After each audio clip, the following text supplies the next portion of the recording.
6 years ago, Hillary Clinton paid $113,000 that was misclassified as a legal expense. That's the exact same thing that Donald Trump is accused of. Hillary Clinton got a slap on the wrist and a fine from the FEC. Donald Trump has had 34 felony indictments. It's so obvious that this is about politics, Wolf. Trump's VP pick, JD Vance, destroys CNN in this awesome interview, and I think it is an important watch because this is what we have to be prepared for, and this is what JD has to be prepared for. As the VP pick, as the running mate on Trump's ticket, it is going to be his job ultimately to be the mouthpiece, be the bulldog, be the defender with the media against Kamala Harris in the debate, etc., for Donald Trump. And watching this interview right now, JD got a little bit of an early tryout against CNN, and we're going to show you how he did today. It is pretty solid. I'll give it credit. It's pretty solid. But folks, if you enjoy the content, be sure to hit that like button, subscribe to the channel if you are new. Your support helps us keep bringing you this great content. So with that said, here is JD Vance versus CNN. This is actually slightly before he was selected as the VP, but again, a taste of things to come. Check it out. And the campaign, to stop Donald Trump, $15. Wolf, to explicitly stop Donald Trump, please let me answer the question. This judge committed multiple elements of reversible error, and he did it while his daughter has made a ton of money off of Democratic candidates, and while he himself donated to the Biden campaign. So let me repeat the question. You cannot say that this trial was anything more than politics masquerading as justice. And yes, I will help Donald Trump. I will help Donald Trump however I think that I can, Wolf, because if we allow this to happen, it's so much bigger and so much more troubling than Donald Trump. If we allow this standard that you can throw your political opponents in jail because they're doing better than you in an election, it will be the end of this country as we know it. So you don't think this was a fair trial at all? No, Wolf, I do not think it was a fair trial at all. And more importantly, again, everybody's focusing on Donald Trump. Understandably, well, he's convicted now. Understandably, but the principle that we're establishing applies across our politics. We're basically saying that if you don't like the outcome of an election, or you don't like how an election is about to transpire, you can try to throw your opponent in jail. Wolf, the entire predicate here is a paperwork violation. By Biden. This was a trial organized by New York City, the district attorney in Manhattan. After the number again, a preview of what you're in for. Really, Wolf Blitzer? Yeah, but it was in a New York state, so that means Biden had nothing to do with it, even though they're all ran by the same party, which you can imply there. But beyond that, one of the top people at Biden's Department of Justice resigned to work in on this case, okay? But, you know, I will give JD, though, a lot of credit. I think in many ways he is good at articulating this stuff, and he's actually become a lot better, in my opinion. I watched him when he ran for Senate. JD's become sharper, and so I think right now you have to assume he's going to have to do these types of interviews constantly. It's a good sign that he is able to handle himself and able to be, like I said, a good mouthpiece, a good defender for Trump, because that's kind of your job as the running mate, right? So let's keep listening here. Three-person in the Biden Department of Justice joined that prosecutor's office and then goes after Biden's political opponent. This absolutely is connected to Joe Biden. Wolf. Exactly. Beyond that, you had Robert De Niro showing up at a Biden campaign rally on the day of jury instructions. This is politics written all over it. Do you agree with Trump with what he just said? Because this jumped out at me. I thought it was obnoxious when he said we're living in a fascist state. Is the United States a fascist state? Wolf, I served in Iraq and the United States. That's what you guys said like 4 years ago about the United States, so... Whoa, how dare the right wing use that type of rhetoric? You know, it's not like you say it freaking all the time.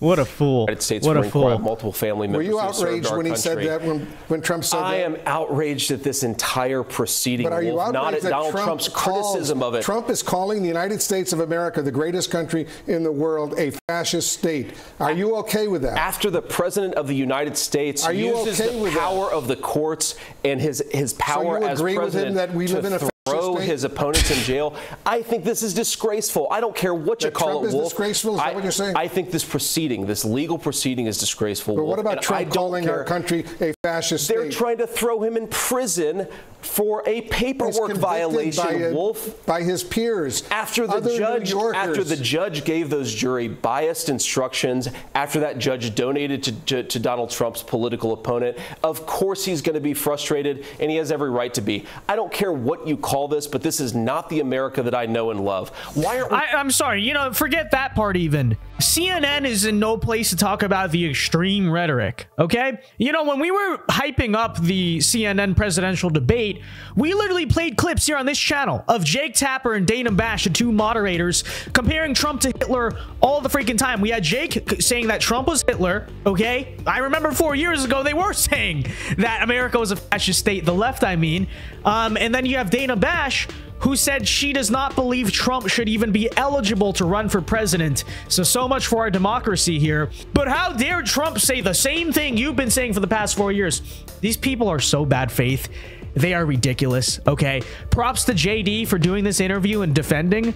But, you know, there's really, there's nothing to be had in the media, okay? They're just unserious people, truly. Why are we talking about inflation, Wolf? Why aren't we talking about Biden's wide open southern border? We're talking about this entire trial was cooked up to distract from Joe Biden's failures. With all due respect, we're talking about this because this is the first president or former president in American history to be convicted of felonies. So let's talk. Yeah, you know why, Wolf? Because it has become a banana republic. Yes. Oh, yes. America's transition into a third world country. So true. So true, Wolf. You're the one defending it, though. You're saying you want banana republic politics. You support the third world political persecution of our opponents. And then surprisingly, like I said, this was recorded obviously before the Trump assassination attempt. Suddenly they're like, oh no. Now they're like, oh, we need to bring down the temperature. Okay, well, whatever you guys say. I don't know, man. Talk about precedents. He's convicted of a literal paperwork violation. That is the predicate. 34 felonies. All of them paperwork violations. Rule a single paperwork violation, and they drew 34 felonies out of it. That should really bother you, whether you're a Democrat or Republican. Now let's talk about precedents. 6 years ago, Hillary Clinton paid $113,000 that was misclassified as a legal expense. That's the exact same thing that Donald Trump is accused of. Hillary Clinton got a slap on the wrist and a fine from the FEC. Donald Trump has had 34 felony indictments. It's so obvious that this is about politics, Wolf. And I understand the questions here, but if we allow this to continue, we are going to wake up in a banana republic where we try to throw people in jail instead of winning an argument in our politics. Let me read That's to not you. What I want. I don't think it's what you want either. Let me read to you what former Maryland governor and currently Republican Senator candidate Larry Hogan said going into all of this. He said he appealed to the public for calm, asked Americans, and I'm quoting him now, to respect the verdict and legal process and to not pour fuel on the fire with more toxic partisanship. This was met by a response from a senior Trump campaign official who just said to Larry Hogan, "You just ended your campaign." Are you okay with that? I'm okay with the fact that we need to criticize and call this ridiculous legal proceeding out. Larry Hogan's trying to win a Senate race. Look, these people are so dishonest because the CNN is the same network who's complaining about the Supreme Court rulings every 2 seconds. Okay, so you don't respect the American justice system, right? When it disagrees with you, oh no, but they still stand here and gaslight. It's just so obnoxious. Like, no, we trust the institutions. We trust the legal system. No, you don't. Okay, no, you don't. Whenever the Supreme Court rules against the liberals, you say it's a political court, it's a conservative court, it's biased. So the same can't be true in the reverse, though? It's just ridiculous. It's in a blue seat. Obviously, it's totally I disagree ridiculous with Larry Hogan. The problem is not criticizing the sham prosecution. The problem is the sham prosecution itself, and we need leadership to call it out. It sounds to me like you're totally in supporting Trump right now. And everything that he's done, all of the accusations that have been leveled against him. Wolf, I am absolutely supporting Trump because I think he will make the American people's lives better. But again, this is so much bigger to me than Donald Trump. I woke up heartbroken for our country because the precedent set is that if you don't like somebody's politics, you should use the American system of law and order to try and destroy them. That's 250 years of legal tradition. The Biden folks are tearing it up to win an election, Wolf. That is what really bothers me. Whatever happened to the Republican Party being the party of law and order? We are the party of law and order, but you can't have law and order if you have judges. This former president has been convicted 34 times. Law and order, violating law. Law and order is not having a judge who donates to the political opposition to Donald Trump and then tries to throw Donald Trump in jail. That's the opposite of law and order. $15 donation. Law and order means fairly upholding the law, right? Law and order doesn't mean political courts and third world procedures, and we're gonna take out our political opponents through the legal system because we don't like them. Okay, that's not what law and order means. It's never what it has meant. You know, it's just ridiculous. A $15 donation combined with, he said that he wanted to fight Donald Trump. His daughter has made almost $100 million fundraising for Democrats, Wolf.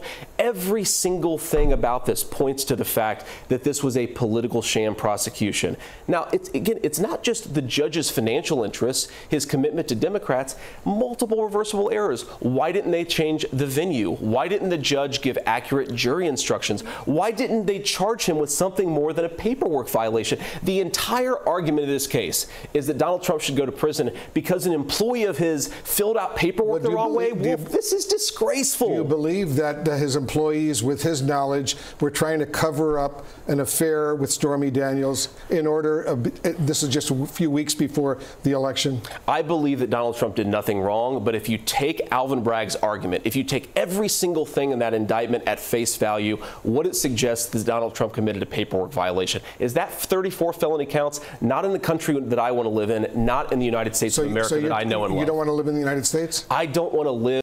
What kind of question? Am I the only one listening to this? Like, every question Wolf Blitzer asks is completely ridiculous. Like, JD Vance says, that's not the kind of country I want to live in. Everyone knows what that means. Everyone knows what that means. Wolf's response is, so you don't want to live in America? Why don't you move to Russia or Canada, bro? Live in a New York sham prosecution. I would not live in New York State right now. Absolutely, I wouldn't, Wolf, because what New York has showed and what, frankly, the Biden administration has showed is that if you don't do exactly what they want you to do in politics, they will try to use our system, bipartisan system of law and order, to throw you in prison. It's so disgraceful, and I think every American, whatever their party, should be worried about this. How worried are you that there could be violence emerging from all of this by Trump supporters? That aged just so poorly, didn't it, folks? Didn't that age poorly, huh? All right, let's cut this off. I think we've had enough. It's almost over anyway, but listen, as painful as that was to listen to, the good news is this, in my opinion, is that if JD Vance, who is unknown to a lot of people, can handle that interview, the most ridiculous, like, 8 minutes I think I've ever seen on TV, then I think he should be fine when it comes to the VP debate against Kamala Harris or whoever they put in there last minute, right? So good job on JD Vance. Glad to see, at the very least, whatever you think of the VP pick, I'm not here to litigate or debate it anymore. It's time to move on, move forward. This is going to be the ticket, but hey, if he handles the VP debate like this, I think he should be fine. That's it, folks. Let me know your thoughts on this segment in the comment section down below. Be sure to leave a like on this video, subscribe if you are new, and until next time, God bless and peace.